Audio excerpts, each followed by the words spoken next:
Hi hello నమస్తే welcome to మనం TV. నేను మీ భావన.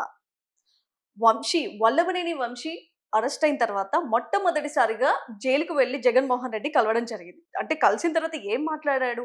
ఇదైతే ఎవరికీ తెలీదనుకోండి. కానీ ఇదే విషయంపై ప్రెస్ మీట్ పెట్టారు ఇవాళ జగన్మోహన్ రెడ్డి. ఒకసారి ఇదే విషయాన్ని విశ్లేషించడానికి మనతో పాటు ఉన్న సీనియర్ జర్నలిస్ట్ లలిత్ కుమార్ గారు. సార్ నమస్తే. నమస్తే భావన.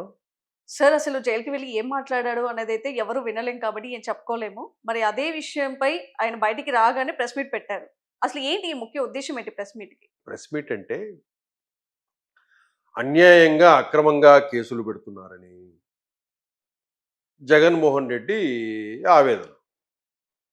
గత 5 ఏళ్ల పాలనలో జగన్మోహన్ రెడ్డి ఏమేం చేశాడో ఒకసారి ఆయన గుర్తు తెచ్చుకుంటే, డాక్టర్ సుధాకర్ దగ్గర నుంచి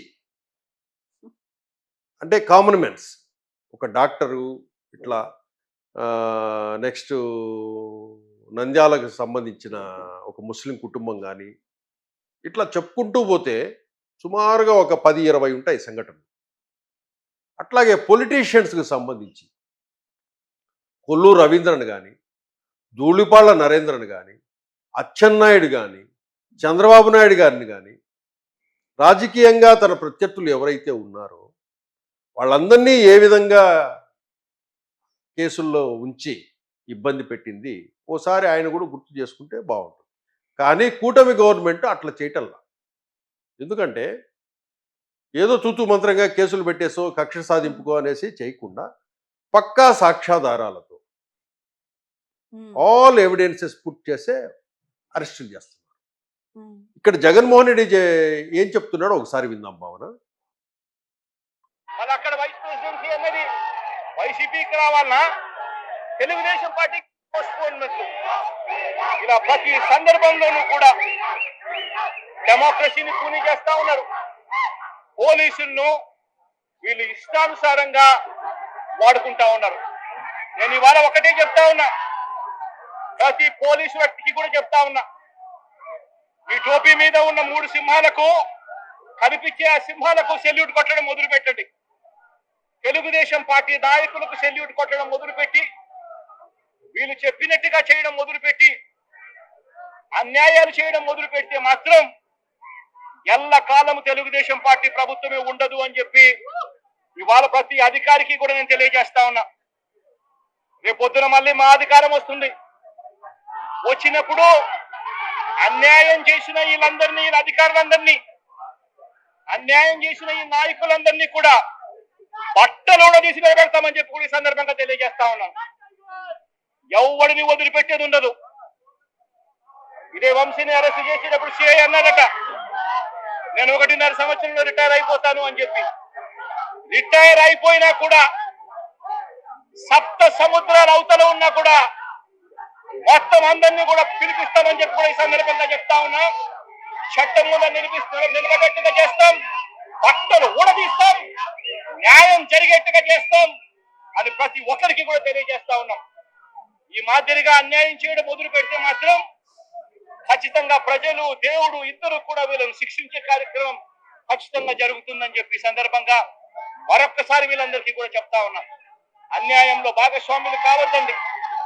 ఈ టోపీ మీద ఉన్న సింహాలను గౌరవించండి, వాటికి సెల్యూట్ కొట్టండి, మీ వ్యక్తిత్వాన్ని ఇది భావన ఏమంటున్నాడంటే, జగన్మోహన్ రెడ్డి మాట్లాడే మాటలు ఒక రకంగా ఉంటాయి, చేసే చేష్టలు ఒక రకంగా ఉంటాయి.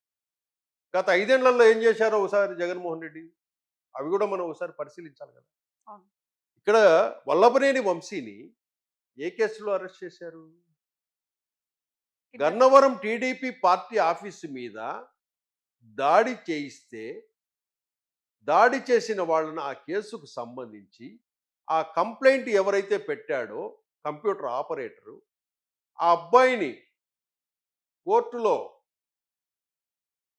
చెప్పించటానికి అతన్ని కిడ్నాప్ చేసి కొట్టి అతన్ని బంధించి అతనికి డబ్బు ఆశ చూపి ఎవ్రీథింగ్ ఆల్ ఎవిడెన్సెస్ పోలీసుల దగ్గర ఉన్నాయి. Mobile calls list, WhatsApp calls, locations. ఆ అబ్బాయిని ఎంత దారుణంగా ఇచ్చేశారంటే ప్రైవేట్ పార్టీల మీద కూడా దాడి చేశారు. ఆ అబ్బాయి నిన్న వాంగ్మూలం ఇచ్చాడు. ఎవరు? సత్యదేవ్ అనే సత్యవర్ధన్ సత్యవర్ధన్. ఆ! అబ్బాయిని. అవును. అంటే జగన్మోహన్ రెడ్డి చెప్పేది ఉంటే అదంతా అదంతా చెయ్యొచ్చు. అదంతా అది రైట్ ఉంది వల్లభనేని వంశీకి. పార్టీ ఆఫీసులు తగలబెట్టడము, ధ్వంసం చేయటము, కిడ్నాప్ చేయడము, బెదిరించడము, కొట్టడము ఇవన్నీ కూడా దానికి అన్ని హక్కులు ఉన్నాయి. అతన్ని అరెస్ట్ చేయడం అక్రమము అని చెప్పినట్లుంది. అంతే కదా? అంటే ఒక అధికారుల్ని గూడా బట్టలు ఊడదీసి ఈ నెక్స్ట్ నిలబెడతా. పాయింట్ వస్తాను. ఇంకోటి పోలీసులను బెదిరిస్తూ మీరు ఎక్కడ పోయినా సప్త సముద్రాల అవతల ఉన్నా కూడా పట్టుకొచ్చి బట్టలు ఊడదీసి కొడతామంటున్నారు పోలీసులు. ఒక అధికారిని అలా అనడం ఎంతవరకు కరెక్ట్? అది ఇంక ఆయన ఓసారి ఏం మాట్లాడాడు, రేపు పోలీసులు ఏం స్పందిస్తారు అనేది చూడాలి. ఎందుకంటే గత 5 ఏళ్లలో పోలీసులు ఏ విధంగా చేశారు? గత 5 ఏళ్లలో ఆంధ్రప్రదేశ్లో ఎటువంటి అరాచకం జరిగింది? పోలీసులే ఏమీ చేయలేని నిస్సహాయ స్థితిలో ఉండిపోయారు. అన్ని తప్పులు చేయించారు పోలీసుల చేత. కొంతమంది చనిపోయారు గూడా. కొంతమంది చనిపోయారు. ఎటువంటి అన్యాయాలంటే భూ కబ్జాలు, దందాలు, సెటిల్మెంట్లు. ఇదంతా గూడా అధికారులతోనే ఎక్కువ చేయించినట్టుగా వీళ్ళతో తెలుస్తుంది. పోలీసులతో చేయించింది వీళ్ళే. హ్మ్. చేసి ఈరోజు నీతి వాక్యాలు మాట్లాడి అన్యాయము, అక్రమము అంటే జగన్మోహన్ రెడ్డి మాట్లాడుతుంటే ఆంధ్రప్రదేశ్ ప్రజలు నవ్వుతారు. ఇంకోటి ఈ ఏదైతే పోలీసులను బెదిరించాడో ఒక రకంగా రేపు ఎవరైనా కూడా పోలీసులు కోర్టును ఆశ్రయించి మమ్మల్ని ఇట్లా బెదిరిస్తున్నాడు అన్నా కూడా జగన్మోహన్ రెడ్డి మీద కూడా కేసు పెట్టే అవకాశం.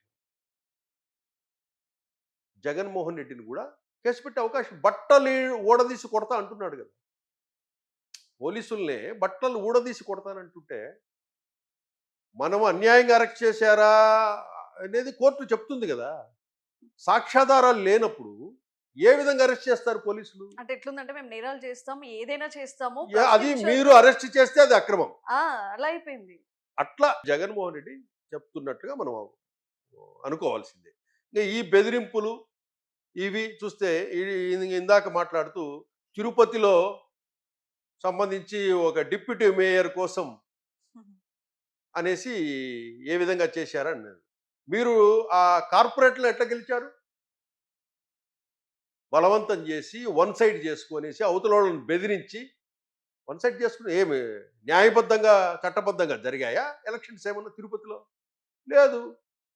ఇప్పుడు మీకు అడిగే అర్హత లేదు. అది ఈరోజు కూటమి గవర్నమెంట్ ఆ విధంగా చేస్తుందంటే మీకు అడిగే అర్హత లేదు. అవును. ఆ రోజు నువ్వు సక్రమంగా చేయలేదు కదా.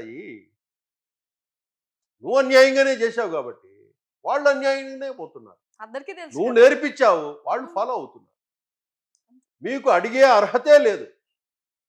నువ్వు పద్ధతిగా చట్టపరంగా న్యాయపరంగా ఆ ఎలక్షన్స్ నిర్వహించి గెలిపించుంటే 50 సీట్లు ఉంటే 50 వార్డులు ఉంటే 49 వైసీపీకి ఎట్లా వస్తాయి?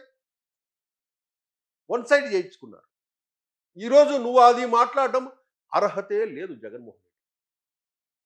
మీరంతా తప్పులు చేసి దాని మీద యాక్షన్ తీసుకుంటేనేమో అవి అక్రమం అయిపోతాయా? నువ్వు నిరూపించుకోవాలి కదా. నిరూపించుకోకుండా నువ్వు ప్రజల్లోకి వచ్చి ప్రెస్ మీట్ పెట్టి అదే అక్రమంగా ఇక్కడ అరెస్ట్ చేశారు అని. ఇప్పుడు ఒక సిఐ నేను 1.5 ఇయర్ ఉంటాను తర్వాత రిటైర్ అయిపోతాను అన్నాడంట. ఆ మాట ఎందుకంటాడు?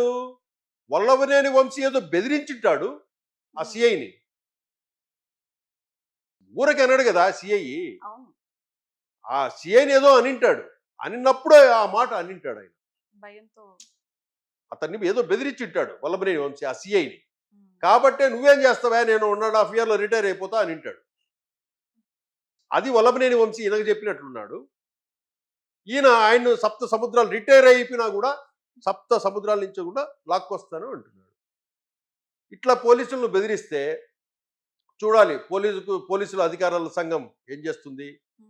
హోమ్ మినిస్టర్ ఏం జగన్మోహన్ రెడ్డి మీద ఈ ఎలాంటి చర్యలు తీసుకుంటారు? ఎలాంటి చర్యలు తీసుకుంటుంది? ఈయన చేసిన పబ్లిక్లో చేసిన వ్యాఖ్యలు మీడియాలో వచ్చాయి. దాని మీద ఏదైనా కేసు కడతారా? లేదా పోలీసు అధికారుల సంఘం తరపున కేసు ఏమన్నా జగన్మోహన్ రెడ్డి మీద పెడతారా అనేది మనం వేచి చూడాలి. ఏది ఏమైనా కూడా చట్టపరంగా న్యాయపరంగా మేం చేస్తున్నాము అని కూటమి అంటుంది. కూటమి చేసే ప్రతి అరెస్టును అక్రమం అంటే ఎట్లా? అట్లాంటప్పుడు మీ గవర్నమెంట్లో అరాచకాలు చేసిన వాళ్ళంతా ఏం చేసినట్లు? అవి అరాచకాలు కదా?